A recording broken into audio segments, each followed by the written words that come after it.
Okay, सुरू करू. हो हो. Good morning. Good morning. Good morning. आज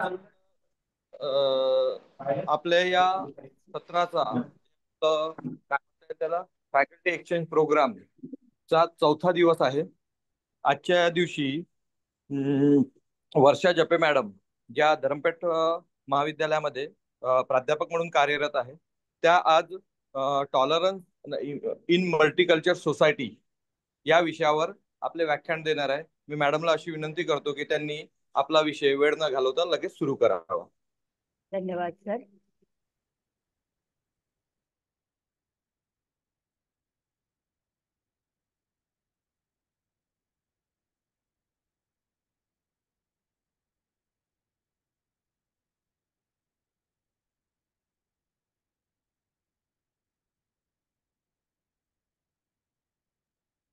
माझी स्क्रीन दिसते. स्क्रीन दिसते.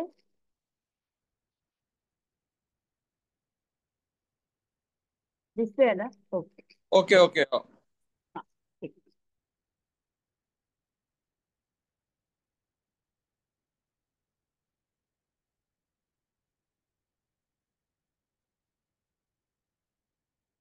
नमस्कार. आज आपण पुन्हा एकत्र आलो आहोत ते या 1 वीक स्टुडंट डेव्हलपमेंट प्रोग्रामच्या अंतर्गत. आणि आपलं आजचं हे सेशन 6 साठी आहे. आणि माझा विषय जो आहे तो आहे सामाजिक हिंसा बहुसांस्कृतिक समाजात सहिष्णुतेचे महत्व. आपण 3 कॉलेजेस यासाठी एकत्र आलो आहेत की विद्यार्थ्यांना या टॉपिक बद्दल एकत्रित माहिती मिळू शकेल, नवीन माहिती मिळू शकेल. आणि या उद्देशाने आपण इथे एकत्र आलेलो आहोत आणि त्याची सुरुवात आपण इथे करतो आहे. आता सगळ्यात पहिलं की बहुसांस्कृतिक समाजात सहिष्णुतेचं महत्व काय आहे, किंवा पहिले तर सहिष्णुता म्हणजेच काय, हा मुद्दा या ठिकाणी महत्वाचा ठरतो.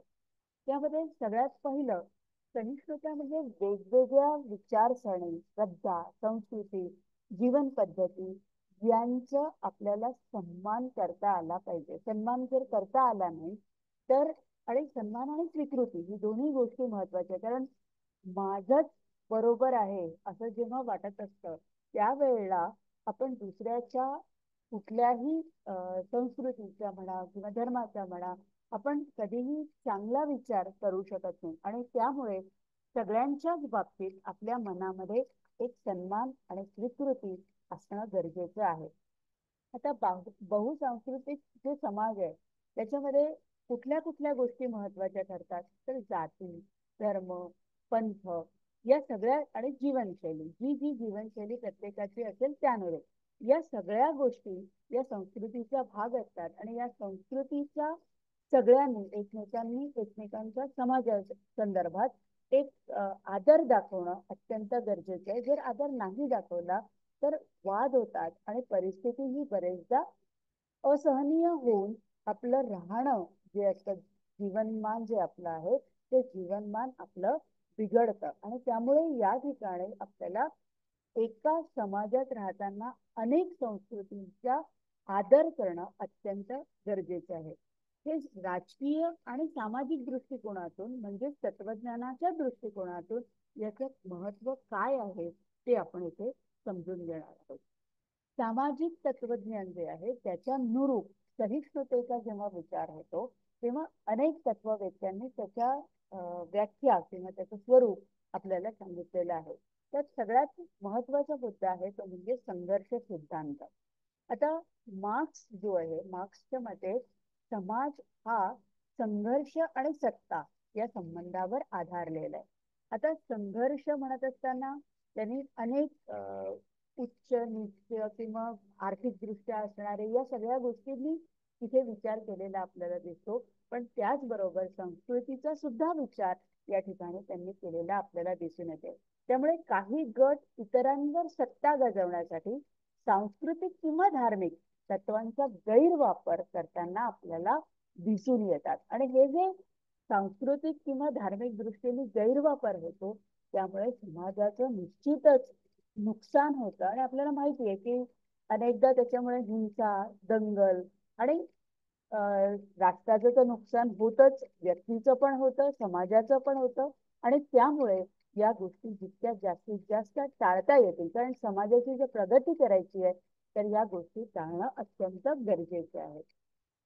आता सामाजिक दृष्टिकोनातून आणखीन एक महत्वाचा भाग आहे, तो म्हणजे संरचनावादी दृष्टिकोन. तर संरचनावादी दृष्टिकोन म्हणजे काय, तर आपल्याला चांगली रचना त्या ठिकाणी आणणं गरजेचं आहे. कारण समाजात जे स्थिरता हवी असेल तर सहिष्णुता असणं गरजेचं आहे. नाही तर मग तुम्हाला माहिती आहे आताच आपण नागपूर मधले सगळेच जवळजवळ आहोत, आणि त्यामुळे आत्ता मुस्लिम दंगल लेटेस्ट मध्ये ती उफाळली होती, आणि त्यावेळेला तिथल्या लोकांना होणारा त्रास आपल्या सगळ्यांना माहिती आहे. त्यामुळे विनाकारण अस्थिरता, विनाकारण कुठेतरी काय होईल ही भीती, या सगळ्या गोष्टी टाळण्यासाठी म्हणून सहिष्णुतेची गरज आपल्याला दिसून येते. आता आणि भारतात आपण जेव्हा राहतोय तेव्हा भारतात तर विविध संस्कृती आहेत, आणि या विविध संस्कृती जर एकत्रित राहिल्या तर समाजाची नक्कीच प्रगती होईल. पण जर तसं झालं नाही तर उलट तणावांना आपल्याला सतत सामोरे जावं लागेल, आणि म्हणून सहिष्णुता गरजेची आहे. आता याच्यामध्ये एक आहे सिम्बॉलिक इंटरॅक्शनिझम. त्या ठिकाणी लोक एकमेकांना ठराविक चिन्ह किंवा कल्पना त्यांच्या मनामध्ये असतात, आणि त्या चिन्हांचा वापर करून आपण बरेचदा मुद्दाम उलट्या पुलट्या त्या चिन्हांचा वापर करायचा, त्याचे काहीतरी वेगळे तयार करायचे आणि मग लोकांपुढे आणायचे आणि मग दंगली तयार करायच्या. एक साधारणपणे असं बरेचदा काही वेळा आपण पाहतो समाजामध्ये असं केलं जातं. हे करण्यात कुठला आनंद असतो तो नाही माहिती, पण हे करून फक्त दंगल निर्माण केली जाते. आणि हे करून समाजाला जे स्थिरता लाभलेली आहे किंवा शांतता लाभलेली आहे, ज्याच्यामुळे त्यांचा विकास होणं शक्य आहे, अशा परिस्थिती पूर्णपणे बिघडवल्या जातात. त्यामुळे सामाजिक तत्वज्ञानाच्या दृष्टिकोनातून असं म्हणता येईल की या प्रतिमा ज्या आहेत त्यांचा एकमेकांनी आदर करणं गरजेचं आहे. जर एकमेकांच्या चिन्हांचा सुद्धा आपण जर आदर करत नसू तर त्याने सुद्धा परिस्थिती बरेचदा चिघळताना आपल्याला दिसते. तुम्हाला माहिती आहे की हिंदूंचा समजा भगवा झेंडा असेल किंवा मुस्लिमांचा एखादा हिरवा झेंडा असेल, प्रत्येकाने प्रत्येकाचा आदर करावा, आणि त्या ठिकाणी आदर करून एकमेकांशी सलोख्याचे संबंध कसे निर्माण करते मुळात. कारण आपण मानव आहोत, मग तो कुठल्याही धर्माचा, संस्कृतीचा, जातीचा असो, ही भावना प्रत्येकाच्या मनात असणं गरजेचं आहे. कारण एका पंथात असून चालणार नाही, तर सगळे मानव आहे आणि सगळ्यांनी मानवासाठीच करायचंय हे प्रत्येक पंथीयांच्या डोक्यात असणं गरजेचं आहे. ते जर नसेल तर मग निश्चितच या दंगलींना सुरुवात होऊ शकते. या संदर्भात जॉन लॉक जो आहे, जॉन लॉक आपल्याला धार्मिक सहिष्णुता आणि व्यक्ती स्वातंत्र्य याच्या संदर्भात मत देताना दिसतो. आणि तो असं म्हणतो की धर्म आणि संस्कृतीवरील जबरदस्ती चुकीची आहे. म्हणजे विशिष्ट धर्मांच्या लोकांनी विशिष्ट धर्माप्रमाणेच वागलं पाहिजे, त्याला सोडून त्याला वागता येणार नाही. हे जर तो वागायला लागला तर तो धर्माच्या विरुद्ध आहे किंवा चुकीचं काम करतोय, ही जी धारणा असते लोकांच्या मनामध्ये ती सुद्धा चुकीची आहे. मी विशिष्ट धर्माची असेल, पण मला जर वाटतंय की मला या विशिष्ट धर्माच्या काही काही रूल्स फॉलो करायचे आहेत, तर त्या ठिकाणी मला ते रूल फॉलो करता आले पाहिजे. ते निवडण्याचं स्वातंत्र्य माझ्याकडे असलं पाहिजे. आणि हे ते केव्हा शक्य होईल, जेव्हा प्रत्येक जण आपापल्या धर्माबरोबरच दुसऱ्याच्या धर्माच्या संदर्भात आदर ठेवेल तरच. अदरवाईज आपण असं म्हणणारच नाही की तू या धर्माचा हा नियम वापरू शकतो किंवा या नियमाप्रमाणे जगू शकतो. हे तेव्हाच म्हणणं शक्य आहे जेव्हा आपण एकमेकांच्या संस्कृतीचा सहिष्णुतेने विचार करेल. आता ही जी सहिष्णुता आहे या संदर्भात जॉन स्टुअर्ट मिल हे जे आहेत हेही आपल्याला काही मतं या ठिकाणी मांडताना दिसतात आणि तेही व्यक्ती स्वातंत्र्य आणि बहुविधता ही जी आहे या संदर्भात आपल्याला असं सांगतात की विचार आणि श्रद्धांचे वैविध्य समाजाच्या विकासासाठी आवश्यक असतं. आता हे जेव्हा मी म्हणते ना, आपण एक दोन उदाहरणं आपण अशी घेऊया की त्याच्यातून आपल्या असं लक्षात येईल की हे जे म्हणतात किती म्हणजे फायद्याचं आहे. खरं तर कुठलाही धर्म असो किंवा संस्कृती असो, मला असं वाटतं की अल्टिमेटली जी त्यांची तत्व आहेत ना ती सगळी चांगलीच आहेत. कुठलंही द्या म्हणजे जर आपण असं धरून चालूया की हिंदू संस्कृती एक असेल, त्याच्यामध्ये सुद्धा मानवाच्या म्हणजे मानवाची काळजी, निसर्गाची काळजी, त्याचबरोबर पशुपक्ष्यांची काळजी, या सगळ्या गोष्टी त्या धर्मानुरूप सांगितल्या आणि त्याच्याप्रमाणे त्यांच्या संस्कृतीत आपल्याला दिसतात. तसंच आपल्याला ख्रिश्चन धर्माचा जर विचार केला तर तिथेही मानवाला केंद्रस्थानी ठेवून त्याचा विचार निश्चितच झालेला आपल्याला दिसून येतो. आता मानवाच्या बाबतीत तेही असं आपल्याला सांगतात की दया, क्षमा, शांती या तत्वांचा विचार आपण केला पाहिजे आणि त्या तत्वांनुरूप त्यांनी सुद्धा वागलं पाहिजे. अशी अनेक कुठलाच किंबहुना कुठलाच धर्म किंवा कुठलीच संस्कृती असं सांगत नाही की तुम्ही नुकसान करा. त्यामुळे हे जर आपण लक्षात ठेवलं तर निश्चितच समाजाचा आपल्याला फायदा होताना दिसणार आहे.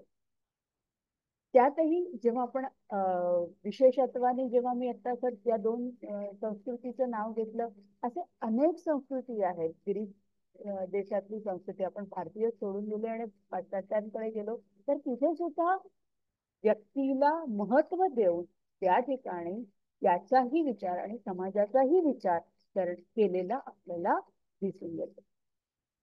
अमर्त्य सेन जे आहे ते या संदर्भात असं म्हणतात की भारतीय परंपरेमध्ये वेगवेगळ्या विचारसरणी आणि धर्मांना स्थान आहे, पण समाज टिकतो जेव्हा सर्व गट एकमेकांना स्वीकारतात. जोपर्यंत म्हणून अमर्त्य सेन यांचं जे म्हणणं आहे की एकमेकांच्या गटांचा स्वीकार झालाच पाहिजे. जर आपण ते करू शकलो नाही तर मग वादाला सुरुवात होते. किंवा मी असं म्हणेल की एक जो हेकेखोरपणा असतो की माझा धर्म काय जो सांगतो ते अल्टिमेट आहे, बाकीच्या धर्माचं किंवा संस्कृतीचा मला काहीही घेणं देणं नाही. आता जेव्हा संस्कृती म्हणतो तेव्हा त्याचं राहण खान पान जे आहे हे सगळ्या गोष्टी येतात आणि या सगळ्या गोष्टी ना आपल्याकडे अशा वेगळ्या नाहीये, कुठेतरी सगळ्या धर्माशी कनेक्टेड आहे. धर्म वेगळा आणि संस्कृती वेगळी असं नाही आहे. तर धर्मातूनच आपल्याला त्याची शिकवण दिली जाते आणि म्हणून ह्या दोन गोष्टी खूप कनेक्ट आहेत आपल्या भारतीय दृष्टिकोनात. गांधीजी सुद्धा या संदर्भात आपलं मत व्यक्त करतात आणि तेही सत्य अहिंसेशिवाय शांतता शक्य नाही या मुद्द्याच्या अनुषंगाने सहिष्णुतेवर भर देताना दिसतात आणि तेही या ठिकाणी धार्मिक आणि जातीय संघर्ष टाळायला आपल्याला म्हणताना दिसतात. आता हे जेव्हा बहुसांस्कृतिक समाजात सहिष्णुता जेव्हा आपण विचारात घेतो आहे तेव्हा सामाजिक सलोखा आणि शांतता हे कसं येईल किंवा त्याच्यासाठी आपण काय करू शकतो, कुठल्या पद्धतीने आणू शकतो. तर सगळ्यात पहिलं तर आहे की शिक्षण. आपण जे शिक्षण घेतोय त्या शिक्षणातून आपल्याला या संस्कृतीचं महत्व, कारण मुळात पहिले तर असंही लक्षात ठेवलं पाहिजे की संस्कृती माणसासाठी अत्यंत गरजेची आहे. कारण संस्कृती ही जी गोष्ट आहे ना ही प्राण्याला लागू होत नाही, वनस्पतींना लागू होत नाही. ती फक्त मनुष्यासाठी आहे आणि मनुष्यासाठी असल्यामुळे मनुष्याचं जे शिक्षण आहे त्या शिक्षणाच्या आधारे या संस्कृतीचं महत्व आणि त्याबरोबर इतरांच्या संस्कृतीचा आदर या गोष्टी इथे झाल्या पाहिजे. अदरवाईज कधीच हे बदल होणार नाही. आणि म्हणून आपल्या शिक्षण पद्धतीप्रमाणे आपण अनेक संस्कृतींचे अध्ययन आपल्या पाठ्यक्रमातून करत असतो. लहानपणापासून याचे धडे सुद्धा आपल्या मुलांना दिलेले असतात. पण तरी का दंगली होतात हा एक प्रश्न कधीतरी मनात येतो आणि याचं उत्तर थोडंसं आपण जेव्हा आता मी फक्त सामाजिक तत्वज्ञानाच्या दृष्टिकोनातून विचार करते, त्यामुळे हे न देता जेव्हा आपण राजकीय दृष्टिकोन बघू त्याकडे, त्यावेळी याचं उत्तर मी तिथे देईन. यानंतर लोकशाही आणि मानवी हक्कांचं संरक्षण जेव्हा आपल्याला करायचं असतं, तर त्या वेळेला सुद्धा आपल्याला या सहिष्णुतेची गरज असते. जर आपण सहिष्णुता नसेल तर काय होईल? हुकुमशाही किंवा ज्या पद्धतीने मी म्हणतोय किंवा माझा धर्म जे सांगतोय तीच गोष्ट पूर्ण तुम्ही करत राहा, असं जेव्हा एकदा झालं, तर मग इतर संस्कृतीचा आपण आदर करणं तर दूर राहिलं, त्यांच्याबद्दल आणखी जास्त निगेटिव्ह लोकांच्या मनामध्ये आणण्याचा प्रयत्न करू. आणि म्हणून हे टाळण्यासाठी म्हणून ही सहिष्णुता गरजेची आहे, हे आपण लक्षात घेतलं पाहिजे.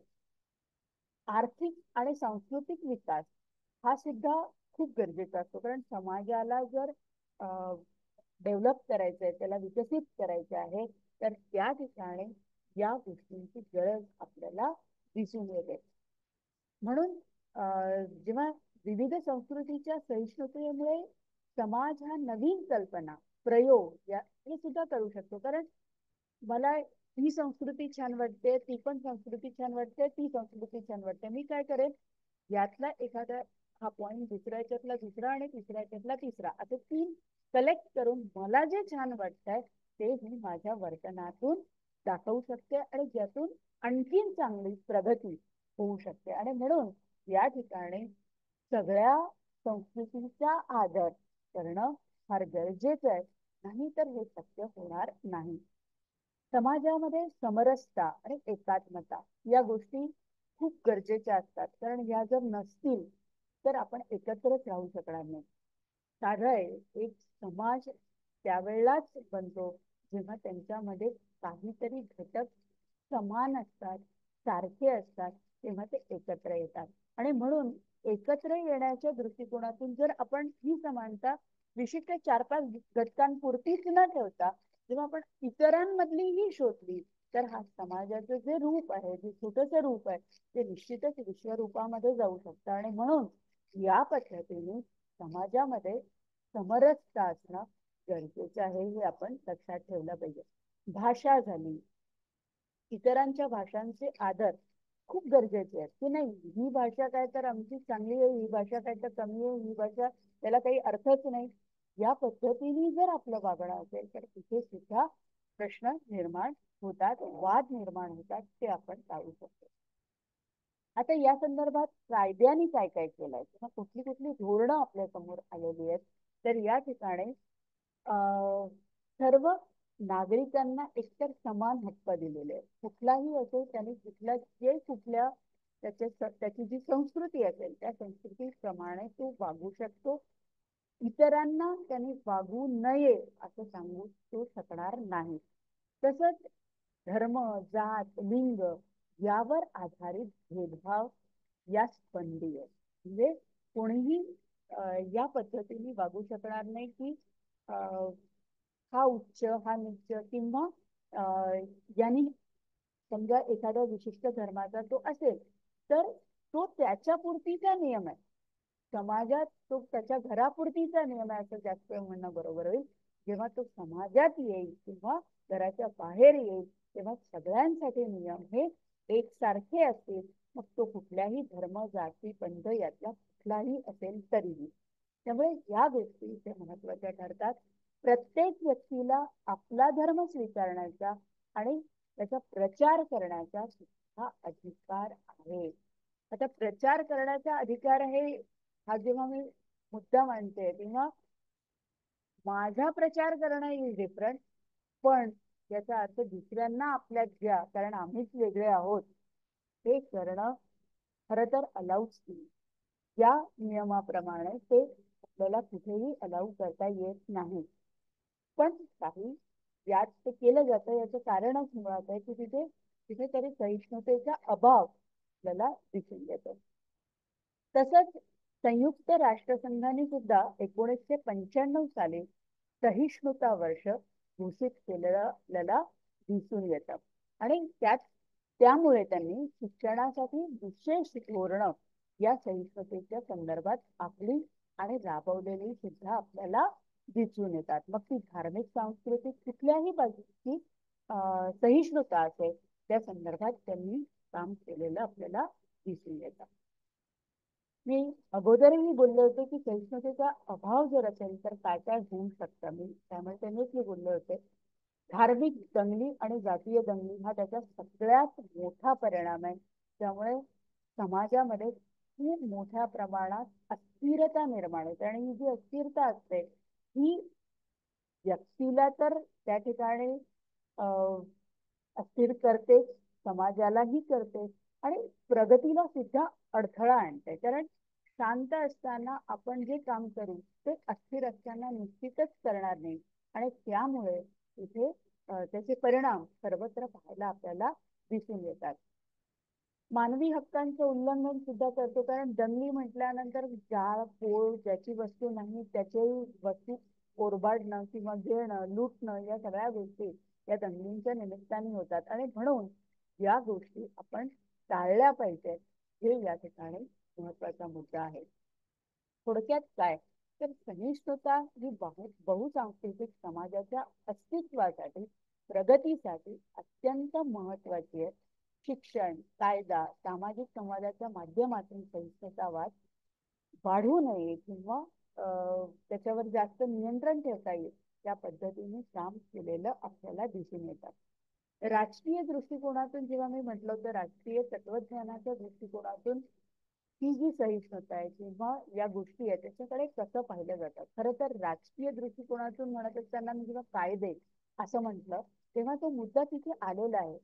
पण पण आपल्याला असं दिसतं की हे नेते किंवा जे आपले ज्याला आपण नेताच म्हणूया की खरं तर अधिकारी वर्ग कुठेतरी या लोकांना आपल्या काही स्वार्थासाठी डिस्टर्ब करायचं असतं सगळं आणि म्हणून संस्कृती असो धर्म असो त्याचा आधार घेऊन समाजाला डिस्टर्ब करण्याचं काम किंवा त्यांच्यामध्ये गडबड निर्माण करण्याचं काम जे आहे हे राजकीय नेते करत असतात.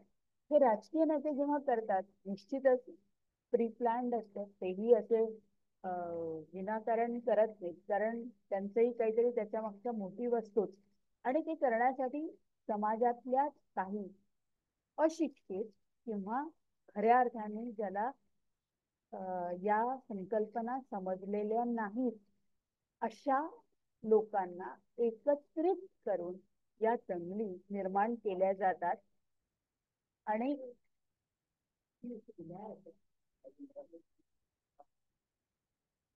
त्यामुळे या ठिकाणी सॉरी थोडं डिस्टर्ब झालं इथे.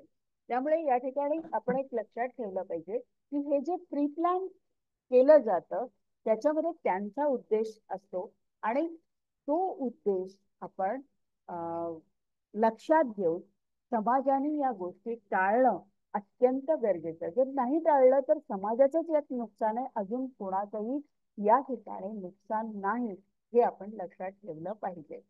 त्यामुळे सहिष्णुता म्हणजे केवळ इतरांच्या अस्तित्वाचा स्वीकार नाही तर त्याच्या विचारांचे आणि संस्कृतीचे सन्मानपूर्वक स्वीकार करणं त्यांचं हे आपण लक्षात ठेवलं पाहिजे. खूप गरजेचं आहे कारण जर आपण हे केलं नाही ना तर आपल्याकडून आपण समाज डिस्टर्ब करतोय समाजाला त्रास देतोय हे आपण लक्षात ठेवलं पाहिजे. माझा आजचा टॉपिक अतिशय छोटा होता आणि त्यामुळे इथे तो संपतो आहे. धन्यवाद. काही हरकत नाही मॅडम. एकदम उत्तम प्रकारे आपण त्याचं प्रेझेंटेशन केलं आणि महत्वाचं म्हणजे की मला तर खरंच खूप छान वाटतं की हा तत्वज्ञानाचा विषय आहे आणि आपण तत्वज्ञानाचे लोक आपण त्या विद्यार्थ्यांना या पद्धतीने त्याला रुजवण्याचा प्रयत्न करतोय कारण की आज समाजात या सगळ्या गोष्टींची फार गरज आहे मला तरी असं वाटतंय. आणि त्या दृष्टिकोनातनं आपण विद्यार्थी म्हणून म्हणा किंवा तत्वज्ञानाचा एक अभ्यासक म्हणून आपण जे मुलांना जे देतो आहे आणि समाजात जे आता रुजण्याचा प्रयत्न होईल तर असं वाटतं आहे की एक ब्राईट फ्युचर किंवा एक चांगला देश आपला घडू हीच आपण याच्यातनं अपेक्षा करू शकतो. एकदम छान मॅडम. थँक्यू. थँक्यू. धन्यवाद वर्षा. आज वर्षा जपे मॅडम यांनी importance of tolerance in multiculture society या विषयावर आपलं मार्गदर्शन विद्यार्थ्यांना आणि आम्हाला सुद्धा दिलं. त्याबद्दल आम्ही त्यांचे मनपूर्वक आभार मानतो आणि हे सेशन इथेच संपलं असं जाहीर करतो. धन्यवाद. धन्यवाद. क्लोज करते मीटिंग.